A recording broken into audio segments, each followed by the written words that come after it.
الرحمن الرحیم۔ دیکھیے، ایاک نعبد و ایاک نستعین کہنے والا اگر اللہ کے علاوہ کسی اور کو پکارے یا کسی اور کے سامنے جھکے، مزاروں کے سامنے جھکے، پیر کے سامنے جھکے، یا کسی بادشاہ کے سامنے سر جھکائے یا کمر جھکائے یا سجدے کرے یا واسطے وسیلے کے ساتھ اللہ کو پکارے، بے حق فلاں بے حرمت فلاں کے واسطے اور صدقے دے، تو بڑے افسوس کی بات ہے۔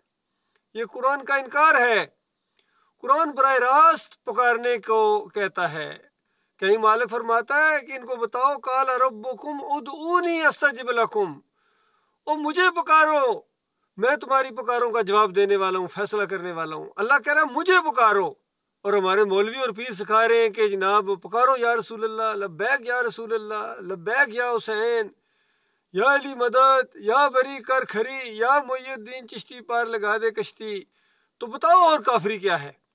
یہ پکاریں، یہ سب سے بڑی یہ نشانی ہے۔ اللہ کے علاوہ کوئی اور کسی کو پکارتا ہے، چاہے یا ابراہیم اگسنی کہے یا اسماعیل اگسنی کہے یا لات بابا یا منات بابا ان کو پکارے، یا موسیٰ اور یا عیسیٰ اور یا عزیر کے پکارنے والے ہوں یا علی مدد پکارنے والے ہوں، یہ ایک ہی کیٹیگری کے لوگ ہیں، یا بجرنگ بلی کے پکارنے والے ہوں۔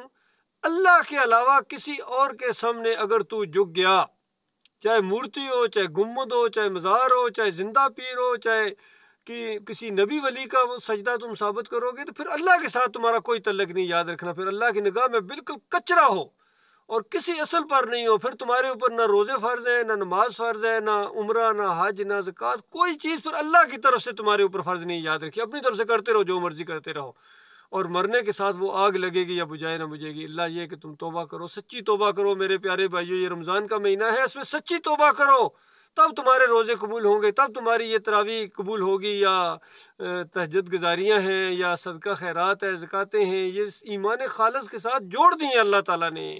اور آپ اور ہم کیا چیز ہیں؟ مالک فرماتا ہے وَلَوْ أَشْرَكُوا، یہ میرے انبیاء ہیں، اگر یہ بھی شرک کرتے، ایک کا میرا حق مارتے یا کسی اور کو پکارتے یا کسی اور کی نظر و نیاز کرتے، لَحَبِطَ عَنْهُمْ مَا كَانُوا يَعْمَلُونَ، میں ان کا بھی کیا کرایا سارا برباد کر دیتا۔ اللہ کے بندو، خالق اور مخلوق کے فرق کو سمجھو۔ پوری کائنات اللہ تعالیٰ نے اس مقصد کے لیے بنایا کہ مالک اکیلا ہے، اس کے ساتھ کوئی شریک نہیں ہے۔ انبیاء اس کو پکارتے، انبیاء اس کے سامنے جھکتے، رکوع اور سجدے کرتے رہے۔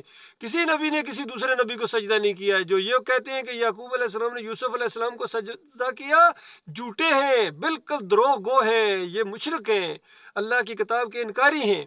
بلکہ پورا خاندان اللہ کے سامنے شکر گزاری کے طور پر سجدہ ریز ہوا، ان برکتوں رحمتوں کی وجہ سے جو اس خاندان کے اوپر اللہ تعالیٰ نے کی۔ یہ ایمان ہے قرآن کا، اللہ کے بندو، اور حدیث میں یہی ہے، صحابہ کی پوری زندگیوں کا یہی نچوڑ ہے۔ مانو گے اپنا بھلا کرو گے، اور نہیں مانو گے دھیان رکھنا ایسا خوفناک عذاب اللہ تعالیٰ نے تیار کر کے رکھا ہوا ہے کہ جس سے بچنے کی تمہارے اندر ہمت نہیں ہوگی پھر۔